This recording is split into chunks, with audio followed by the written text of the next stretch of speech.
شاعری کرنے کا مطلب یہ نہیں ہوتا کہ خدا نخواستہ ہم گوڈے گوڈے عشق میں گرفتار ہیں، اس لیے دہائی دے رہے ہیں۔ اللہ دا واسطہ جی، ادب سے لگاؤ بھی کوئی چیز ہوتی ہے۔ لوگ کہتے ہیں ہمیشہ اپنے دل کی سنو، پر مجھے یہ سمجھ نہیں آتی کہ اب بندہ دھک دھک کا کیا مطلب سمجھے۔ میری تعریف بے شک پیٹھ پیچھے کریں، لیکن برائی ہمیشہ میرے سامنے کریں، تاکہ آپ سے ہی ہیں تو اپنی اصلاح کر سکوں، ورنہ تسلی سے آپ کی اصلاح کر کے بھیجوں۔ ایک دن میں نے بابا جی سے پوچھا، محبت میں 3 نقطے کیوں ہوتے ہیں؟ بابا جی کافی دیر تک سوچتے رہے، پھر بولے، پتر تو انگریزی دے وچ لکھ لیا کر، ایویں میرا دماغ نہ خراب کر۔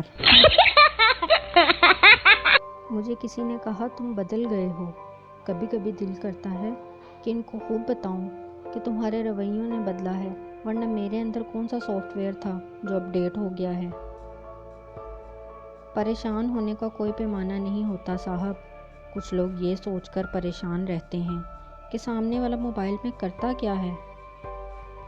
وہ مزہ نہیں دنیا کے کسی کونے میں جو مزہ ہے صبح اٹھ کر پھر سے سونے میں۔